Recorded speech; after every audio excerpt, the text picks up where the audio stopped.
kindness in difficult times. Yeah. Kindness in happy times would be easier. Yeah. Yeah. Before we start, I always like to sit quietly with people, watch our breath for a few minutes, let the mind settle down so that then we can really turn our focus to, in this case, thinking about kindness in difficult times. So lower your eyes,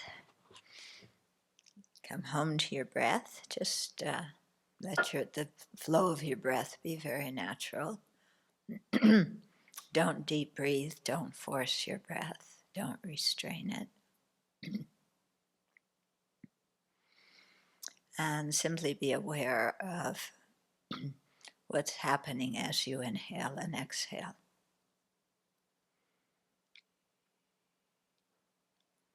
This isn't an intellectual awareness. You're not clocking how many seconds for an inhalation or an exhalation. You're experiencing your breath and whatever else is going on as you're breathing. Because the breath isn't just the air that is passing, depends on our nostrils, our lungs, the room we're in. A lot of things are involved in our breathing. So we'll have a couple of minutes to do that.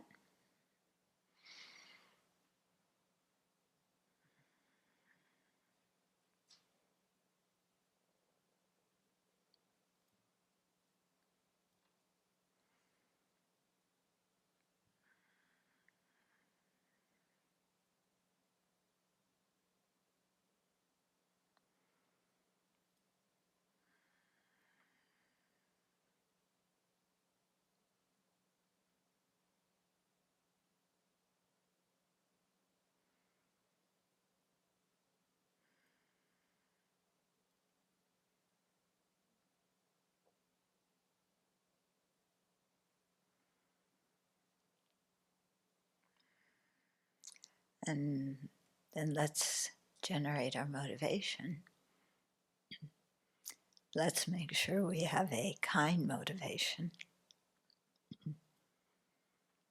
because our motivation really determines the value of what we're doing. So let's think that we will listen and share together, learn from each other. And we'll do this not only for our own happiness and our own well-being, but let's expand our heart and think of the well-being of others, how we're related to those others, and how wishing and working for their well-being actually creates happiness for ourselves. So let's have the motivation to learn, to share, so that we will have a more realistic view of self and others, and be able to actually increase the well-being and the joy of both self and others. So take a minute, make that your motivation for being here this evening. And then open your eyes and come out of your meditation. So I live in a Buddhist monastery. We talk about working for the benefit of self and others a lot, every day, many times a day. Yeah. That doesn't mean we succeed, but we're thinking about it. And in generating the motivation this evening, when I said, let's really think about working for the welfare of self and others, I felt like, wow, in America these days, who thinks like that? Yeah, because we hear so much and we get involved in the discord in the country. And if we trace back, what is this discourse about? Or discord, what is it about? It's because mostly we're thinking about our own welfare and we don't care much about others' welfare. You might say, but there's a lot of people who are on my side who believe what I believe. Yeah, but do we really care about those people or for their sake, or do we just care about people because they agree with our ideas and that makes us feel good? Are you getting what I'm saying? Like there's a difference between liking somebody because they agree with me and they bolster my ego and they make me feel good, and liking somebody because they're a living being who wants to be happy just like me and whose actions in society uh, create many of the circumstances through which I derive happiness. In other words, we're interdependent. We are related, and we experience our actions affect others, and we experience also some results from the actions of others. And if we go through our life just thinking, I, me, my, mine, I, me, my, mine,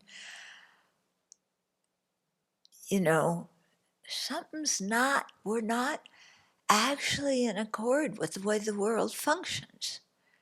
Yeah, we're thinking of ourselves as some individual, isolated, autonomous, independent being, yeah, who doesn't need anybody else, yeah, whose ideas are always right. Aren't your ideas always right? Mine are always right. I would never believe anything wrong. Yeah, and the problem with the world is not everybody agrees with my wonderful ideas, and that's because they're ignorant and they're stupid and they blah, blah, blah. Okay, so it's so easy to go through life just kind of isolating oneself from everybody else, stoking up our own ego, and then wondering why we're unhappy, wondering why we're lonely, wondering why we feel disconnected from other people. Yeah. So I think we have to see this in our own lives. If you're a bit puzzled by what I'm saying, try and remember the points, and then afterwards go through and see if some of these things apply to your life. Yeah, if you can find them in your own experience. Because we have a culture here that is so much based on I. I mean, even iPhone, iPad, iPod, everything is I. That's how you sell things. You put an I before it. Yeah? And then we're told if we're patriotic citizens, we should consume a lot of things. We should buy all this stuff. Yeah, that's being a patriotic citizen, working for the benefit of the country so that the economy is good. And as consumers, the more we consume, the more we use our unfair share of the world's resources, the better we are. Yeah? There's a few little contradictory things going on, don't you think? Yeah? We're told consume, consume. And then we're told, oh, there's climate crisis. Do we ever think that consumption has anything to do with climate crisis? A few people might. Most of us say, oh, consume. That's good for the economy. I'm doing that. It makes me happy. Yeah, climate crisis, either somebody else made that up, or it's happening somewhere else on the planet, or the next generation will figure it out. We got to give them something to do so they can figure out climate crisis. I'll be dead by that time, so it doesn't really matter to me. Huh? So strange how we think. And yet, when we open our eyes and look, we're living in a society where we're completely dependent on other living beings. And I think more so than any other time in human history are we dependent on others.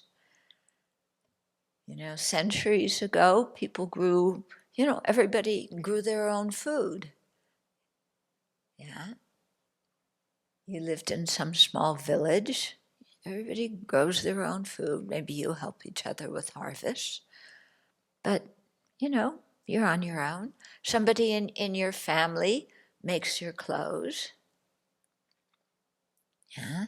You invent your own modes of transportation. Yeah. So, I think we were much more independent in previous times. Yeah. But now we're so intertwined and interconnected that when something happens in one country, it ripples out and it affects all of us. And the same way as what we do as one person ripples out and it affects the people around us. And sometimes the actions of one person affect the entire planet. And yet, our very nature is we depend on each other, especially now. Yeah. Anybody grow all the food they ate today? Yeah. Anybody make your own clothes? Okay, now you're going to say, well, I sew. But did you make the cloth? Yeah. Who made the cloth?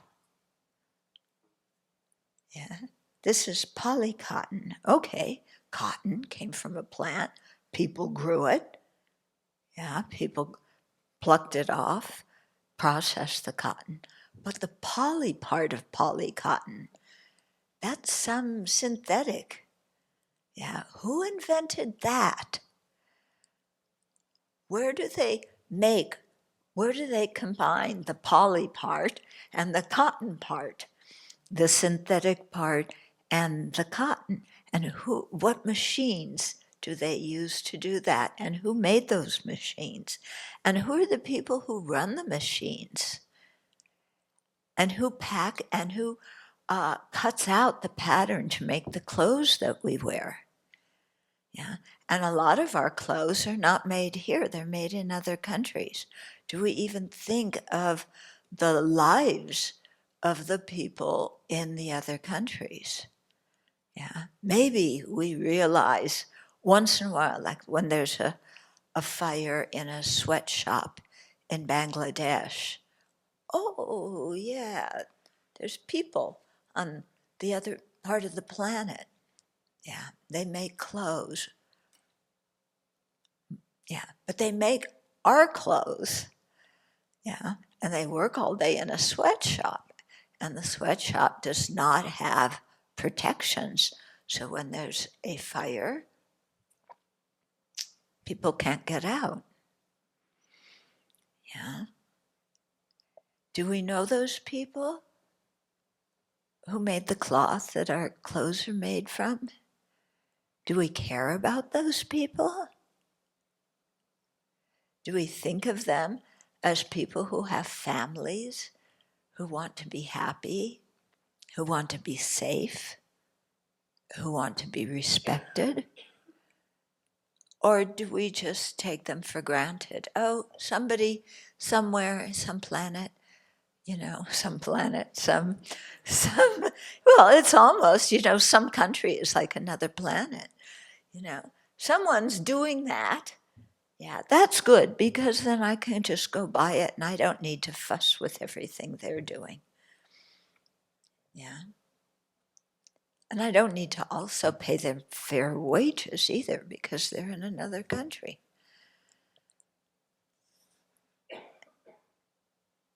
Okay? And yet, we're dependent on each other. Yeah. And if we don't treat each other well, what happens? Yeah.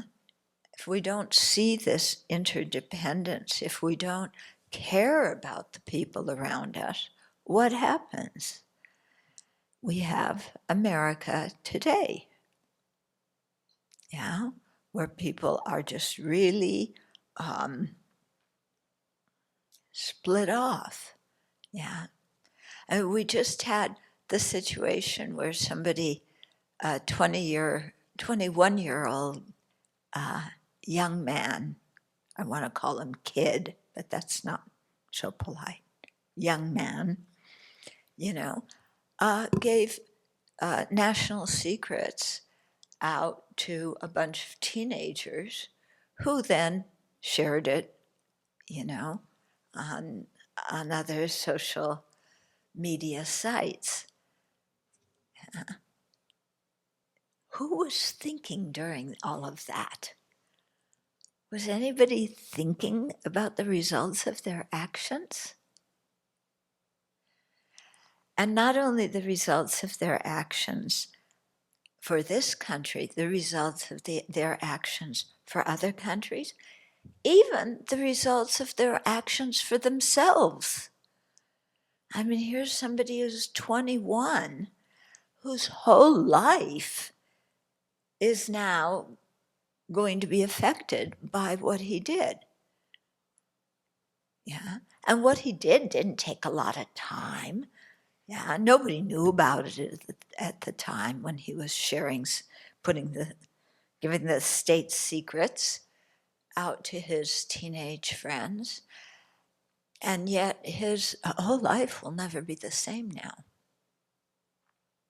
Yeah.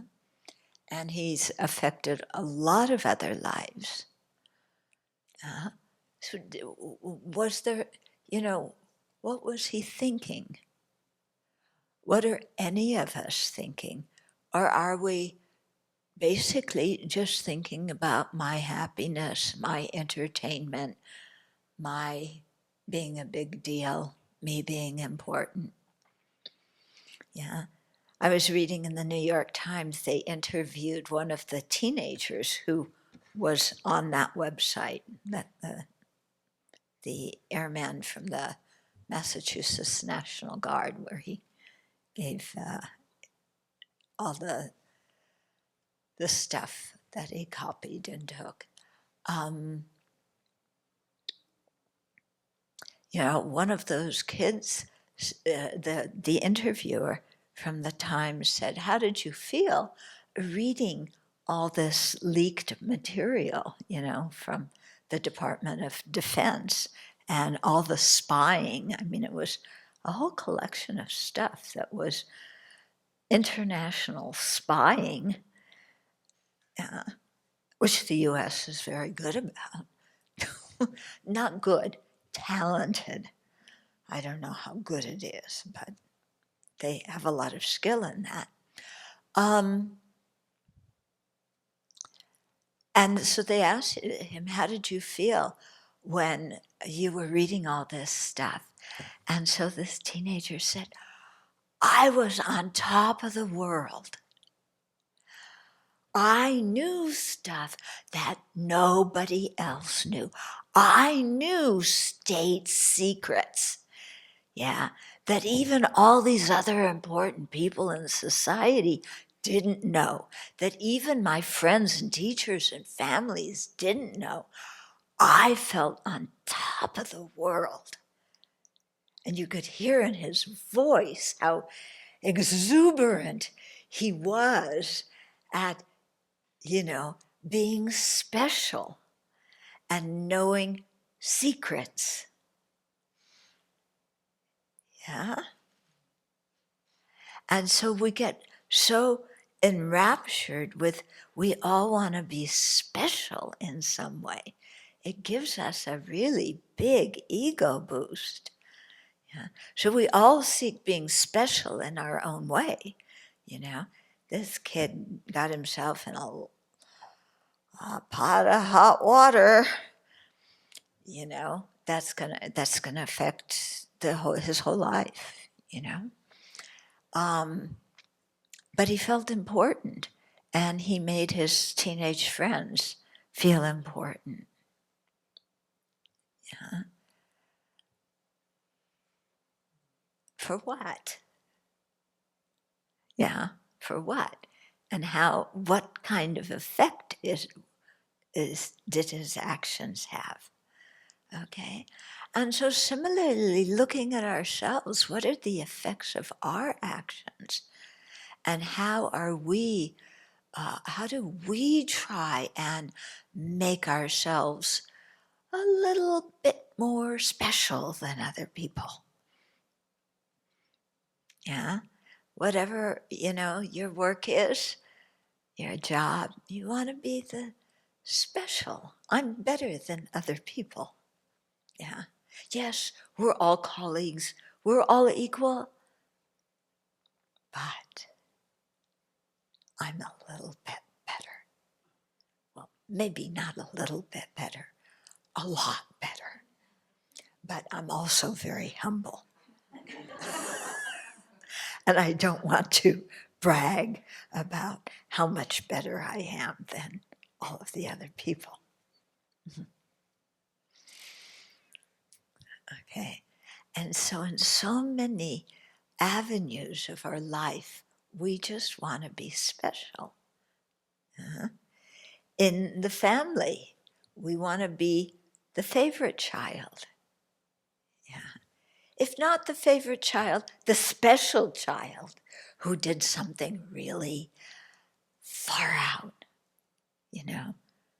so your parents can go, that's my child. Yeah. Did your parents want to be proud of you? Oh, my parents talked so much about being proud of their kids. And then they got me, and I became exactly what I wasn't supposed to be. Well, not what I wasn't supposed to be, but this was, not in my parents didn't have the idea that their daughter would be a Buddhist nun. Yeah. Buddhist nuns aren't special, they're just weird. Yeah. So, yeah. So, in so many relationships, I mean, what does falling in love mean? Falling in love means you become special to one person. That's what it is. Yeah, I am now special, to one specific person who better affirm very regularly how special I am and how special I am to them. Yeah. I read a column in the newspaper about, they don't have Dear Abbey anymore like in my generation. They have, what is it, Carolyn, or, there are different people who do the advice column. Okay. And it's interesting, these people write about their problems. And, one of the things I read recently was somebody who was married and, their husband just didn't tell them they look beautiful very often or say, I love you very often. And it was discombobulating, and she wanted this very badly. And how could she get her husband to do this for her, And the advice came back as, you just tell him how much this means to you and ask him if he would just please compliment you and say that he loves you just for your sake once in a while. And he has a bad habit of not doing it, but you just kind of keep after him and be patient, and eventually he'll change. Does that sound like a recipe for a good relationship? I want to be special, and I'm going to manipulate you until you keep affirming how special I am. Yeah. And in the meantime, I'm also going to feel sorry for myself because everybody else is special in their relationships and gets told how much they're loved, but not me. Oh, I'm special in the wrong way. I don't want to be special like that. Okay. But to look, how in so many different areas we want to be the person who is noticed, yeah, who people talk about, who has some special ability, like being able to collate and staple brochures really quickly. Yeah, I want to be noticed. Okay, but so we're always concerned with this self and getting stuff for the self. But does that actually create happiness? Now, we might say, on superficial glance, yes, that makes me happy. When I'm special to somebody else, and by the way, then he's special to me, then that's happiness. Yeah. Or I'm special at work, I get noticed more. I have the certificate of employee for the month. Yeah, I go into some places and they have employee for the month. It reminds me of grade school.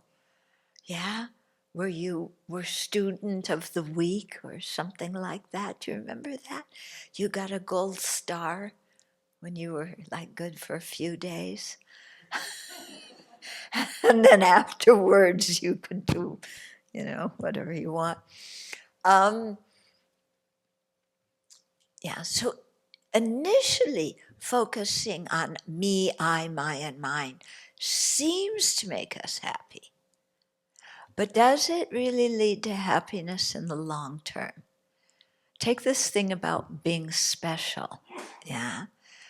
If I'm special, then I really am dependent on other people to tell me I'm special and to make me feel special and to do things so that I will feel special. And what happens when they don't do that? When they wake up in the morning and they don't say, oh, I love you so much. Or you walk into the office and nobody says hello. Or you got your employee for the month sticker and then the month ends and somebody else takes your place.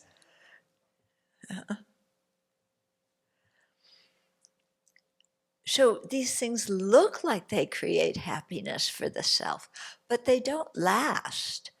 And they don't bring about real satisfaction inside. Because we always need more and we always need better.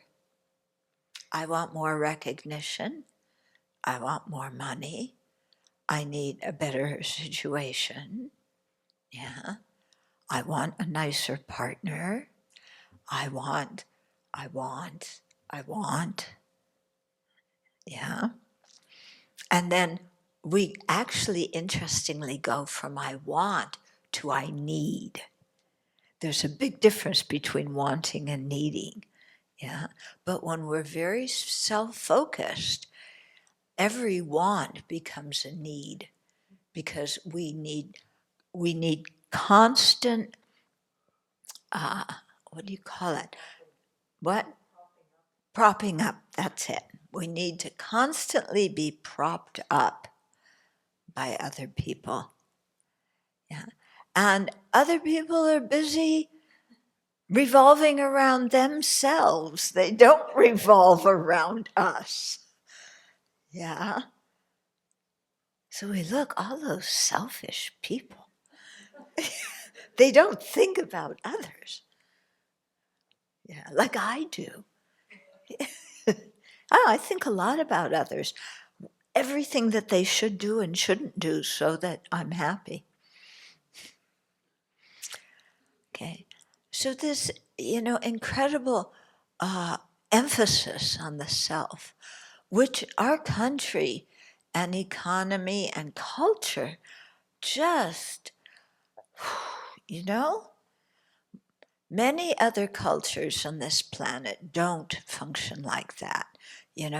They function where your sense of I is not as an individual, but as part of a family, part of a group, part of a country.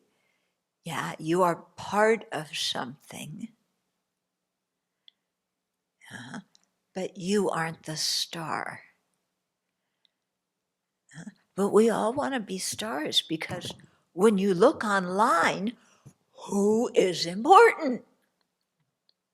The influencers, the celebrities.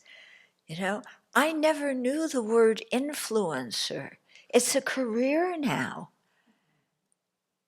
Yeah, did you know that 5 years ago, did you even know the word influencer? And people saying that as, seeing that as their career? Yeah, you did? Oh, okay. I had no idea. Yeah. So your purpose in life is to figure out something to influence other people about, so that you get a lot of thumbs up signs. Now, isn't that meaningful? Oh, I got 5 more of these today. My life is looking good. But my friend got 7 more thumbs up. Maybe my life isn't looking so good. Yeah, I have to compete with that person to get more of these and not so many of these.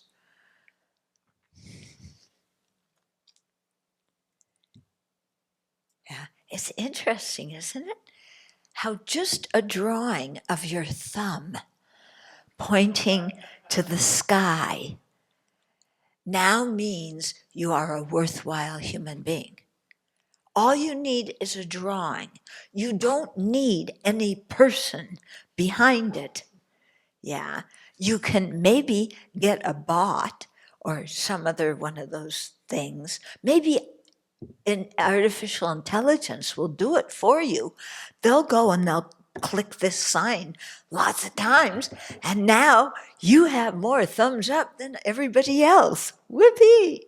Now it means you're a worthwhile human being. You don't need to see any other people. And if you do see them, you're seeing them through a screen. Because who wants to be with a real live person? They're kind of boring. Yeah. I read about this couple that they met on some dating application, and they were having this hot romance going back and forth on chatting on the computer. So they decided to meet. Yeah. So they met, And they started talking to each other. And it was so boring that then they both went to their own room, turned on a computer, and started conversing online again, because that was much sexier, I guess. A computer screen is sexy. Yeah. It's interesting, isn't it? You know, live human beings. Who wants to be with them? I just want to use them so that they can affirm to the world and affirm to me that I am worthwhile. Because I don't believe in myself, and I want to be somebody. And the more of these I have, the better I am. And then you come to Sravasti Abbey, and we don't have any thumbs up signs, and we don't have any gold stars, and we don't have any monastic of the month. So you go into, identity crisis. Who am I? I don't know who I am. I'm nobody. I'm nobody. I look like everybody else. Oh, I've got to make myself different because we're monastics. So, we all wear the same clothes. We have the same hairdo. But, you want to make yourself look different than all the other monastics who look just like you. Yeah. So what do? Well, maybe you let your hair grow a little bit longer than it's supposed to be so everybody notices you. Or you get a new pair of glasses. Yeah. Yeah. Or you get new shoes. Yeah, you get new Nike shoes. In India, that was the real hot thing that gave you status. First it was backpacks, then it was Nike shoes, and you were somebody. Yeah. So you get Nike shoes here. They're all used already because you took them from the closet.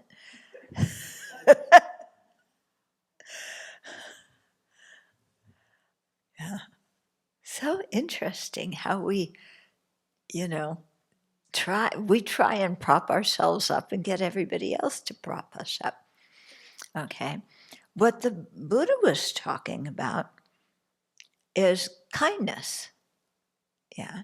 And kindness doesn't mean I get everything I want. We think, what's the definition of other people being kind to me? They give me everything I want. Yeah, that's kindness. How am I kind to others? I give them all sorts of other things, whether they want them or not. I give them. Yeah, and then they're indebted to me for my extreme generosity because I gave my pair of used Nike shoes. Okay. So the way we're operating now, trying to find happiness, really is not working very well, as individuals and as countries and as, you know,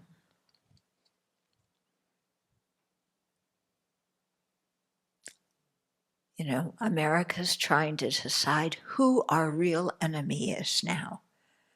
Is it Russia or is it China? We've got to press back against the Russians. We've got to do the same with the Chinese. Yeah. Because otherwise they're going to take advantage of us. So who's our real enemy? And then somebody says, what about domestic terrorism? Are those people our enemies? Oh, I could make some political statements here, but I will abstain. But think about it. Yeah? And what does it mean to have an enemy?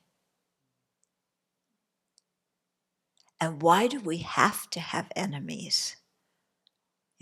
Why do we have to decide if Russia or China is the worst enemy we have? Or what about domestic terrorism? Why are we so focused on enemies? What would happen if we were kind to Russia and kind to China? Oh, they take advantage of us. What, they're not doing that now? We're not doing that to them? Okay. So kindness, is based on understanding that our interdependence, and how much, to the incredible extent that we are not individual, autonomous, self-created, self-controlled, self-everything living beings, that we're creatures who live on this planet dependent on the kindness of others. And if I think just of what I ate today, my goodness, when I trace it back, all the people involved in what I ate today, wow, there's thousands and millions of people involved. Okay. Like right before I came here, I rushed back to my room and I ate a half a piece of bread and some cheese and a little bit of lettuce. Okay, done. Now let's go. But when I sit and think, who made that bread? Somebody here actually made it, And where did the flour come from? And where did the recipe come from? And what else was in there, that bread? Chia seeds. Oh.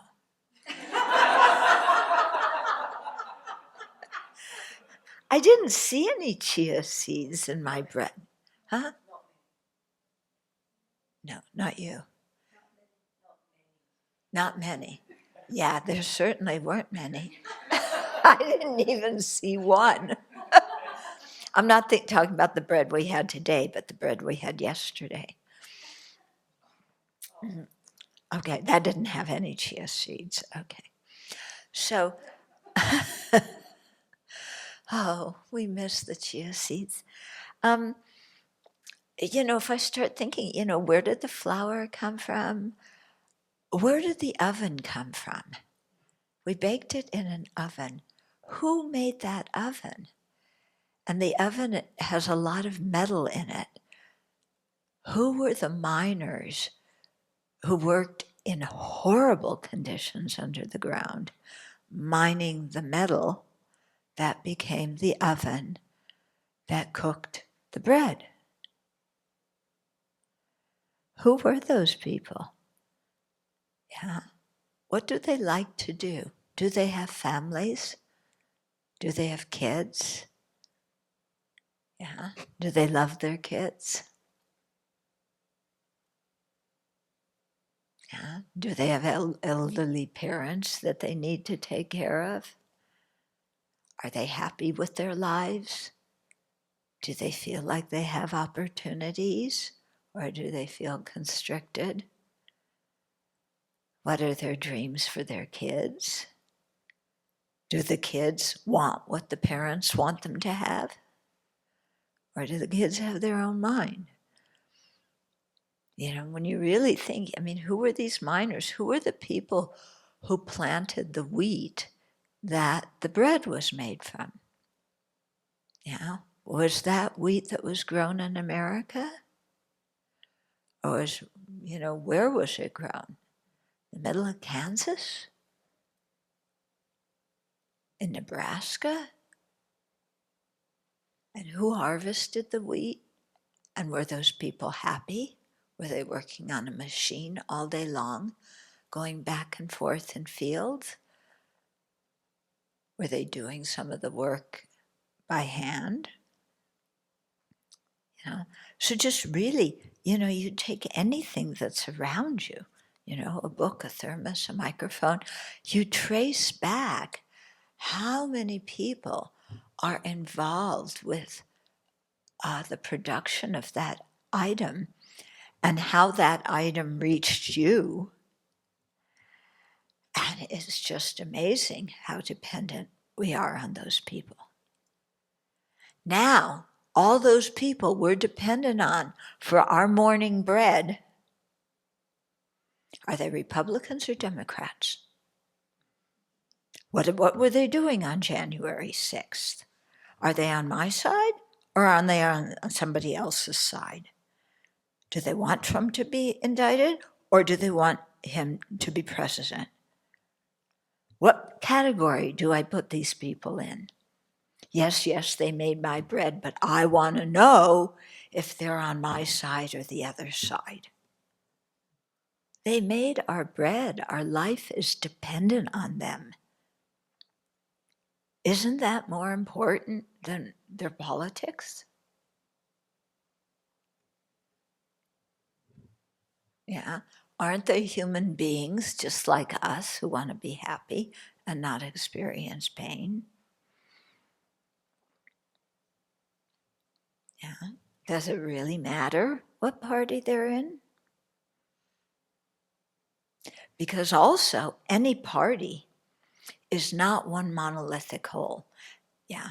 Some of the people in the party may want to make it so that everybody adheres to the same thing. But that's really hard because once you have two people, you have four opinions. Because every person doesn't have just one opinion. We change our mind all the time. So any group of people, it's not going to be one monolithic whole. So if you have that label, that means you are my enemy. Yeah. And look at the things we're quarreling over. Yeah. There's so many bills that have been passed now about trans people. Is that the biggest problem that every state in this country faces? Is that there's a few people who are trans? Why do we need so many bills? And why does every legislature need to be so preoccupied with those bills? How many people in each state, how many people are hungry? How many people don't have an opportunity to have an education? How many people are homeless? I think that's a much bigger problem. Yeah. How are trans people a problem? They're human beings like us, yeah? But my mind can make anything and everything into a problem and thereby establish my identity and my team. Are we happy with that? Are we happy living in a country where so many people don't even talk to each other because, you don't talk to your neighbor because your neighbor may be, one of those people, If you're red, oh, my neighbor's blue. If you're blue, oh, my neighbor's red. Yeah. Isn't your neighbor also a human being who wants to be happy and not suffer?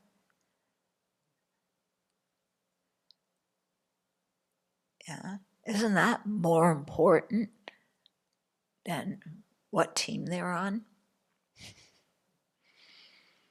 Okay. So I think we need to learn to break down some of these barriers and then see people as being very much like us. And just as we want to be happy, then wanting those people also to be happy.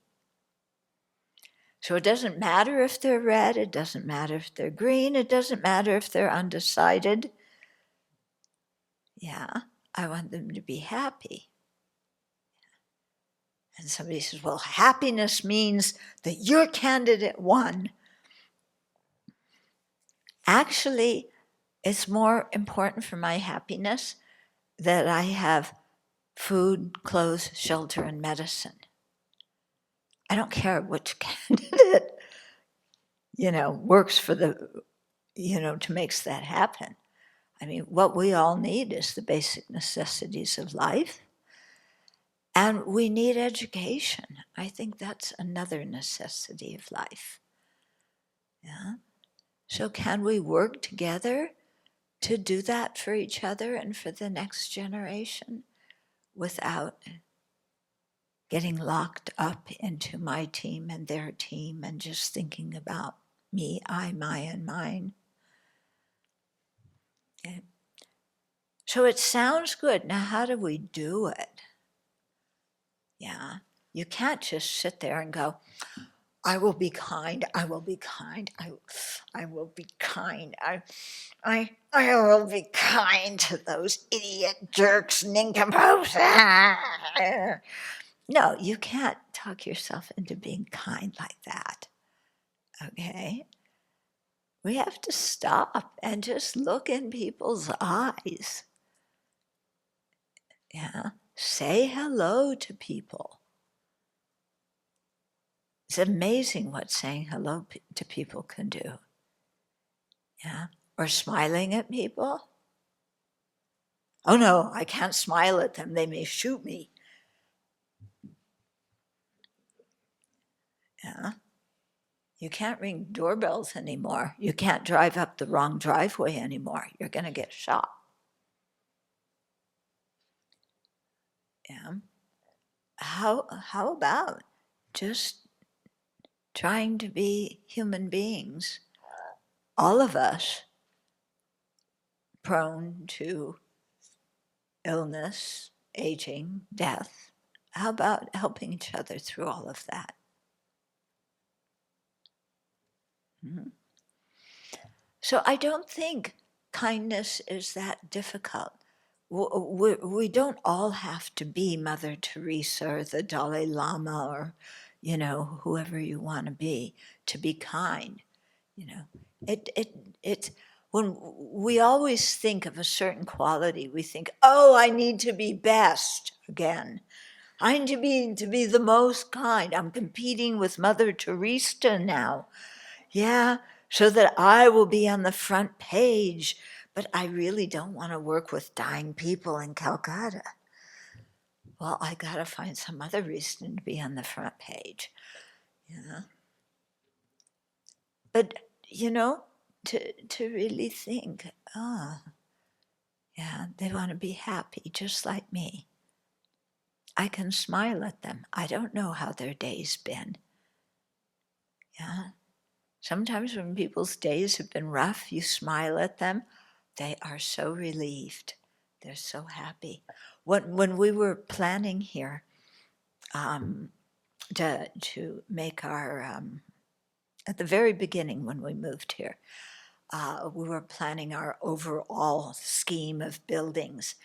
And so we went to the health department, yeah, on a Friday afternoon and started asking the guy at the health department, what do we need? We want to build a residence, we want to build a temple. What do we need in terms of things for the health department?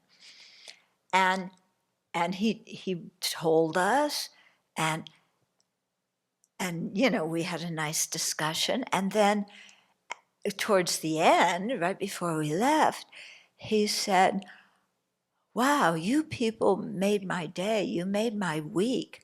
I usually deal with people who don't want to follow the health department regs and who are trying to wiggle their way around, what my job is to enforce for people's health and safety.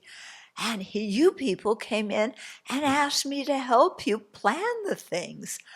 And he was just, as Jim Sayer, he was just totally bowled over.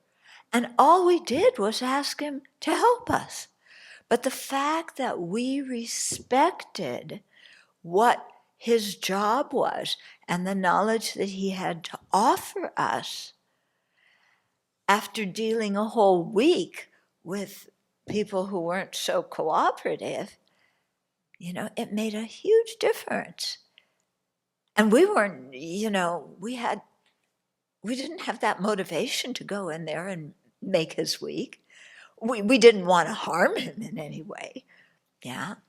But sometimes just by showing people respect, being kind, talking to them, there's so many ways to show kindness that really helps people.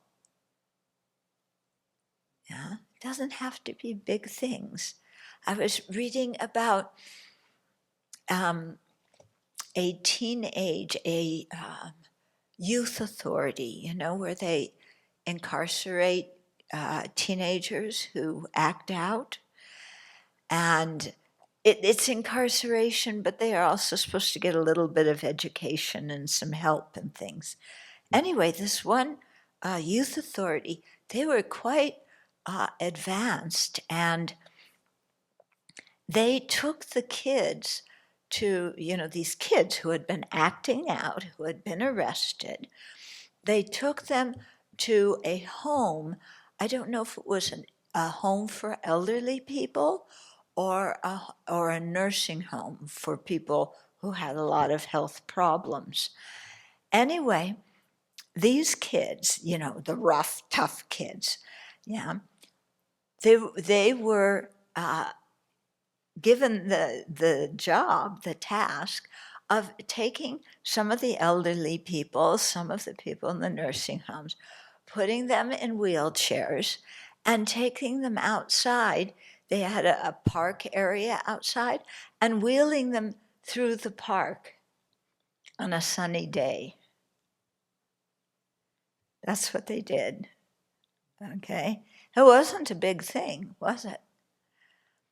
Well, these kids started, of course, talking to the people who were aged or ill. They established a relationship with them. At the end, when, they had to take them back, the kids they were so happy. They felt so good. Yeah. These were kids who, wherever they grew up, never got a chance to do much. But here they could offer kindness to people who needed some kindness. And they talked to them, and they felt so happy afterwards. And I think also the elderly people and the ill people also felt very happy. Yeah, they had an outing, they got to talk to somebody, find out about somebody else's life. Yeah, so just regular human connection. You don't need a screen, you don't need this. Yeah, the kids were just allowed to be kind human beings. And they had kindness inside of them, and they showed it. Okay? So, the way to spread kindness, I don't think it has to be real difficult. Yeah. People write books about it. The Buddha gave us a whole meditation process to go through to create an attitude of kindness and to realize the kindness that others show us. Yeah. And we can do those things and create those feelings that we then act out with the people in our environment. And we may not get an award for it. Yeah. You may not be customer of the month. Yeah, when you go into the pharmacy and say thank you. Yeah. But, you show somebody respect, you show that they are doing something valuable in society. Yeah. One thing I like to do, because I travel a lot, so I'm in lots of different kinds of bathrooms, is, when you see the people cleaning the bathrooms, to thank them. Because those people work hard, and I don't think anybody ever thanks them. But the job they do is extremely important, and we should thank them. I also read a story about a young man. He was working as a sanitation worker. That's the fancy word for janitor. Okay? So he was working as a janitor for some company. He was like, I don't know, late teens. He was obviously quite bright.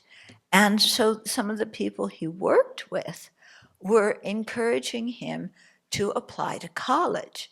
Now, of course, I don't think he came from a family where anybody had gone to college, and college wasn't necessarily in his, how he was brought up. But enough people where he was working with encouraged him. And they just said, just apply to different colleges. He got into Harvard Law School. Okay? So now he's in Harvard Law School. And what's he doing in addition to studying law? He's creating an organization to honor all the people who do service work. Yeah? So the janitors, the cafeteria workers, the people who mow the lawn, the people who wash the dishes in the cafeteria, the people who sweep up after the students. He's organizing something to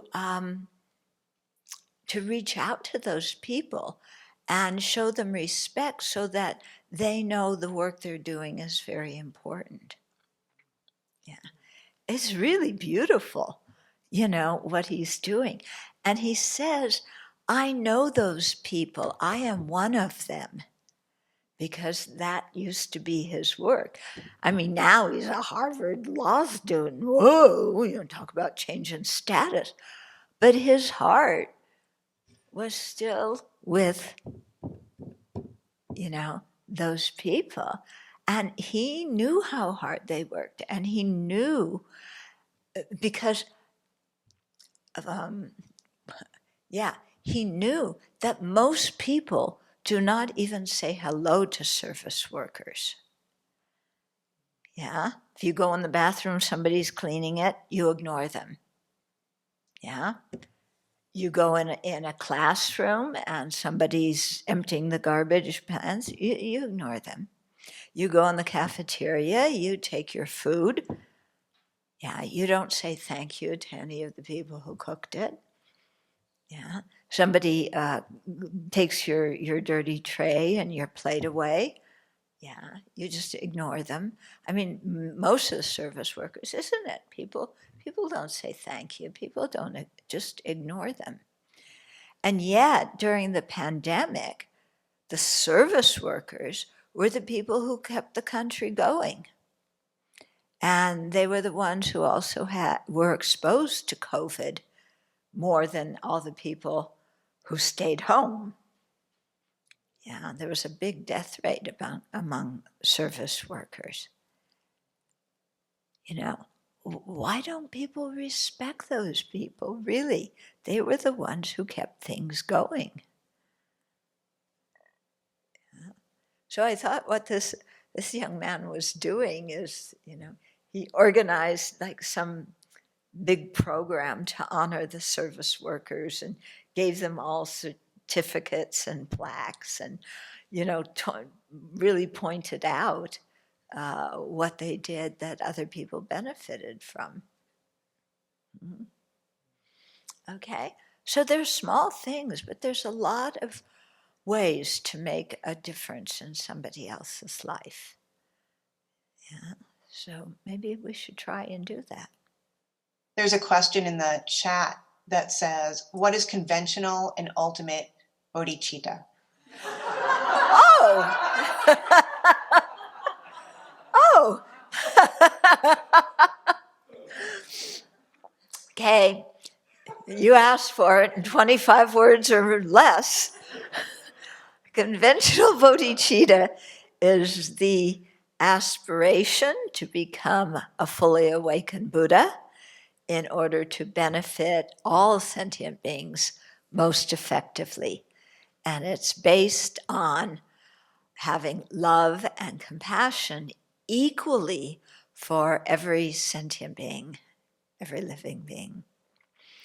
Ultimate bodhicitta it refers to the nature of reality, the deeper mode in which things exist, that they do not have any inherent nature that is their own. Got it? Well, maybe to talk a little bit more, I think just as this whole country's kind of doing what it's doing, there's something that we're forgetting, that there's a sense of vulnerability when we try to generate certain types of feelings. And kindness, like compassion, can be really misunderstood as something that's kind of wimpy, kind of vulnerable, kind of roll over, or people pleasing and things like that. So it's how to explain that it's a really powerful quality to have as a human being. Right. Yeah. Yeah, it's very true. When you talk about love, compassion, empathy, understanding, then many people, especially in the present climate, feel quite vulnerable. If I'm kind, they're going to take advantage of me. If I have compassion, then they're going to squeeze me for everything I've got. If I love somebody, they're going to use me. We're so suspicious and we feel quite vulnerable. Actually, if we have genuine love and compassion and a spirit of kindness, we don't feel vulnerable. Okay? We don't feel vulnerable. Why? Because we genuinely care about the other person. Yeah. And if somebody, let's say, well, what I'm thinking of is if you've read the book Tattoos on the Heart, yeah, it's a wonderful book. It's about a Catholic, I don't know if he's a monk or a priest, he's a priest. And he lived in the barrios of Los Angeles. And, he was working with all the kids, gang members, drug dealers, and so on, who were getting in a lot of trouble and also creating a lot of trouble. And one time, and he would do things for these kids, if he saw them out late at night, yeah, he would drive them home. If they were hungry and they didn't have food for something, he'd go get them a burrito or a submarine sandwich. Yeah. Is that right? What do you call them? Submarine sandwich? You don't have to be underwater. They aren't soggy sandwiches. Anyway, so he would just go out and do things for these people, as well as counsel them and so on. He didn't force religion on them at all. And he started a business called Homeboy Industries. This is in central LA, Homeboy Industries, where he had gang members from different gangs working together. Yeah. And these kids got along because they were working together. They had a restaurant, they had a bakery. Yeah. So somebody once asked this father, this priest, yeah, uh, like, what was it? Don't you? Yeah, aren't they? Yeah, aren't they taking advantage of you? Yeah. And his reply was, I gave my advantage away.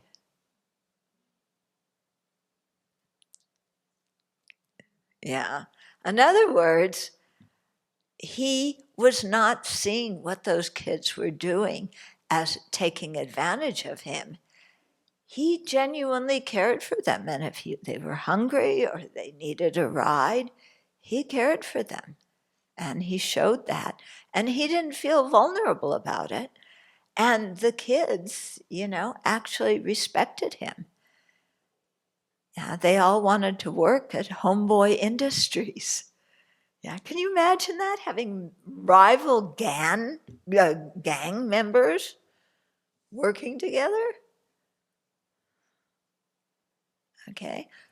So, caring for other people, showing them kindness, you still have your dignity. Yeah. But you're not clinging to yourself as they've got to recognize me. They've got to see what I'm giving them and how much I'm sacrificing. I feel vulnerable because I've got to hang on to every last penny I have. Yeah. So I thought, I gave away my advantage. Then his mind's peaceful. Yeah. And the kids treated him very well. Okay. So, there's ways of doing things where even if somebody comes on really strong to you, where you would normally go "Ugh," and feel really vulnerable, if you have a sense of your own dignity as a person, and if you care about that other person, there's a way of handling the situation where they're not going to take advantage of you or step all over you. Yeah, where you can actually have a good conversation with somebody who may have religious or political or any other ideas that are vastly different than our own, but with whom we can connect. So, yeah, I can read him. Okay. There's two questions that are kind of connected, so I'll start with this one. The left and the right in this country are both convinced that they have the moral high ground. How do we fairly determine who is right? Eventually, our actions need to be based on what we think is right, don't they? Yeah, right. What does right mean? Yeah. And do both parties think they have the moral high ground? They pretend to have the moral high ground. Yeah? Do you think they really do? Do you think people who lie? Yeah, of course, both parties accuse the other party of lying. Yeah. I wonder, if you're somebody who's trying deliberately to use somebody, don't you know that you're using somebody? Do you really feel like you have the moral high ground? Or is your intent more to get what you want, and that's what makes you proud of yourself, not your ethical conduct?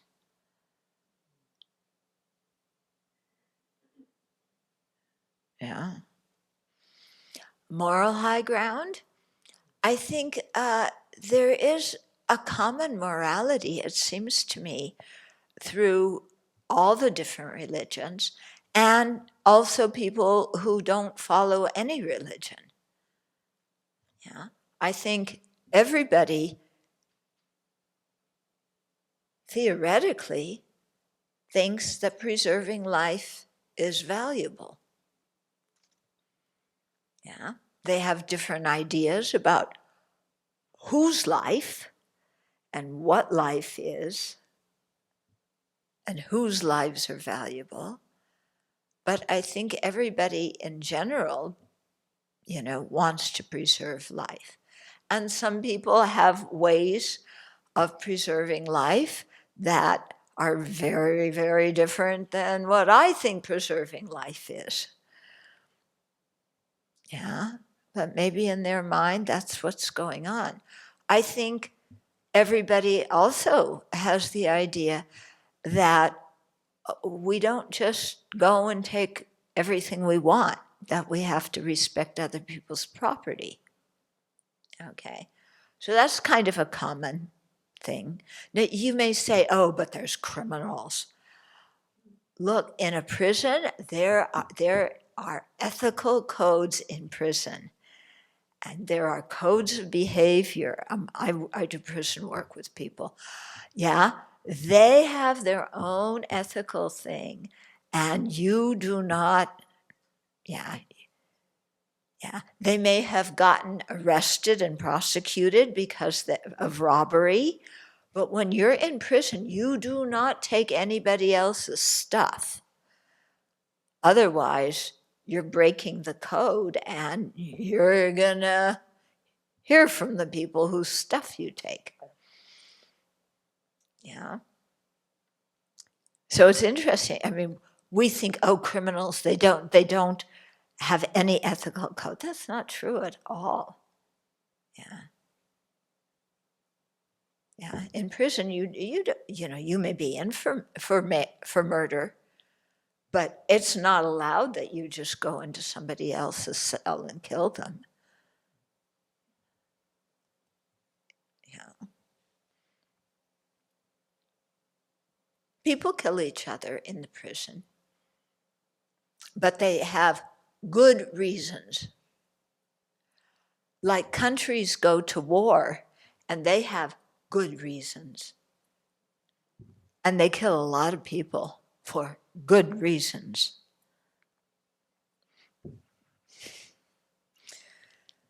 Okay, lying. Yeah, I think that's a common value across religions, with no religion, whoever you are, wherever you live, not lying, telling the truth. Of course, lots of people lie, including all the people who preach about not lying. Yeah, but there is that value. And it's a good value to live up to.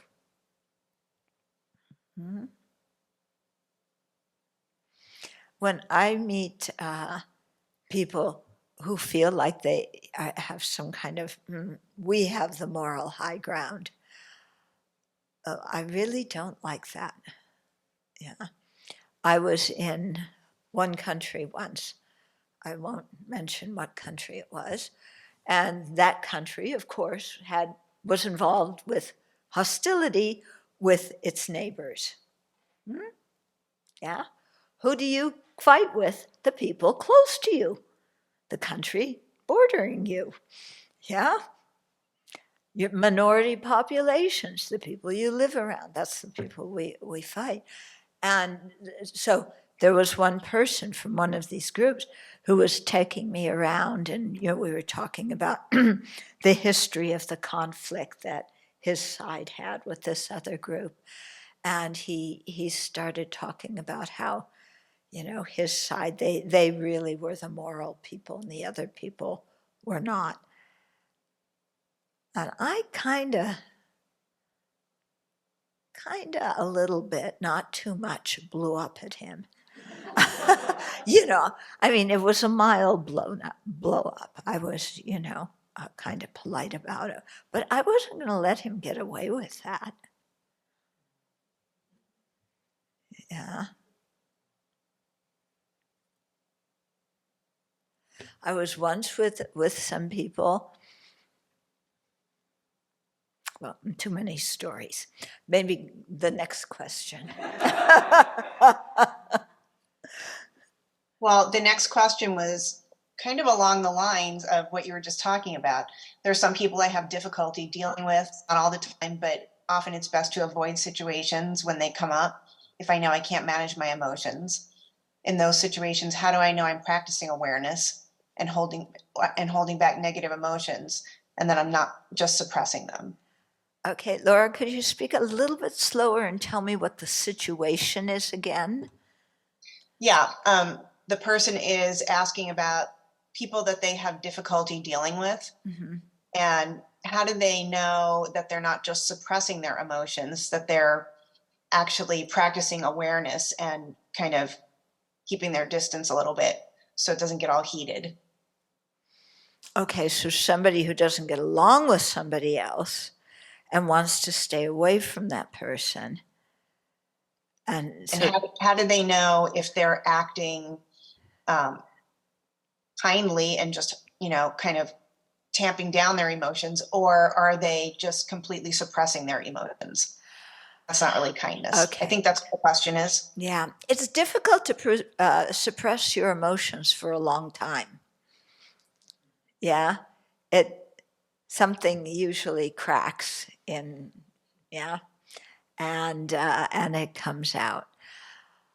But also, it's hard sometimes for us to know exactly what it is we're feeling. So some ways to get in touch with it is to observe, take some of the emotions where it's a very strong emotion, and observe your body and what's going on with your body when you have that emotion. Okay. And if you become familiar with what's going on with your body when you feel that, then when you have those physical feelings, it's much easier to say, oh, I know what I'm emotionally feeling now. Okay. So, for example, when you're angry, what's usually going on with your body? What do you feel? Heat, tension. Your heart rate increases. What's going on with your stomach? Yeah, when you're angry, your stomach's really tight. Yeah, what's going on with your hands? They're often clenched. Okay, so if those are things of when you're really, really angry. The thing we want to do is start catching the anger when it's still small. Don't wait until it's that big. But then you begin to be more sensitive and, okay, my hand's not clenched, but I can feel some tension in my hand. Yeah. The veins in my neck aren't bulging yet, and I'm not having a red face yet, but I can feel some heat coming in my neck and my face. Okay? So those physical things can be very good for helping us discover and put a name on whatever emotional feeling we're having. Also, we can how to say, our mind has different moods, or sometimes I call it flavors, your mind. Your mind has one flavor or another flavor, one mood or another mood. And, like sometimes I'll get some kind of mood, I can't exactly describe it. And there's some physical something. And I'm thinking, something happened that I didn't like. That's why there's this mood, there's this tension. Yeah. What is it that happened? And when I find out what it was, is it really something that is that important to get wigged out on that I'm starting to, be in a bad mood and my stomach is starting to get tight. Okay, so those kinds of things can help us, be more self-aware about what's going on. Yeah. And then, of course, it isn't just the self-awareness. We want to learn to make good decisions. So once you know what's going on in your mind, then to check what's my motivation. Yeah, what's going on in this situation? And and then you see, if your mind is starting to make a big story, oh, yes, I'm tense. Why am I tense? Because I've been with this person before and they always treat me like this and I feel very vulnerable now. And, I'm afraid they're going to take advantage of me and put me down. And if you notice that your mind, that kind of thing is racing in your mind, it's like, uh-oh, I'm doing creative writing. I'm making a horror story starring me. And, everything this person's going to say that is going to make me upset and da-da-da-da-da. And nothing has actually happened with this person. Why am I writing a story in my mind, assuming that they're going to be rude and take advantage of me and insult me when none of that has happened? And even if it happens, even if they insult me, do I have to react in the same way I've always reacted when insulted? Yeah. Some people, when they're insulted, anger. Some people, when they're insulted, tears. Do I have to act in one of those two ways all the time? Don't I have some other choices for behavior? And so you start to think of how else to deal with it. Yeah. Like, what about not taking things personally?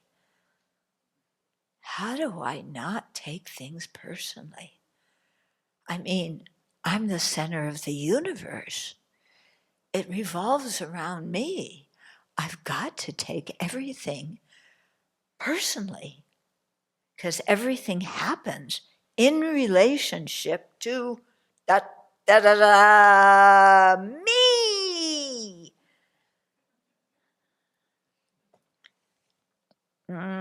Is that a realistic way of thinking? Yeah? Do I have to operate from that paradigm? Don't I have some other choices? Okay, so let's sit for a minute. Okay. Think about what you heard and think about something that really, really hit you, that you want to continue to think about. Something maybe that pressed a button in you, that triggered something, that opened a door. So see if there was something in the talk like that. And remember what it is. You can think about it some more later on.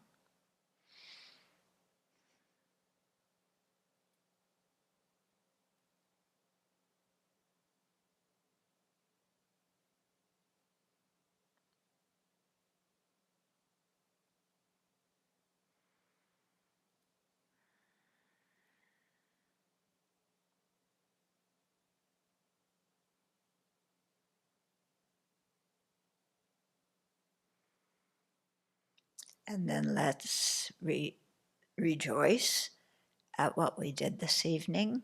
We thought about some things that many people don't usually think about, like kindness, and how to generate it, how to show it to others in our life.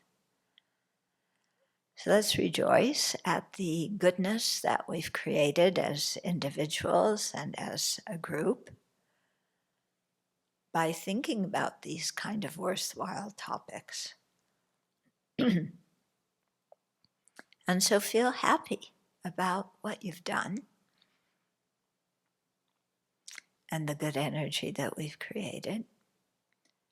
And then send that out into the rest of the universe.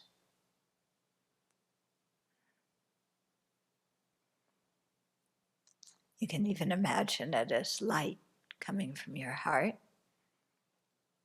that touches others and shoo, makes their body and mind peaceful.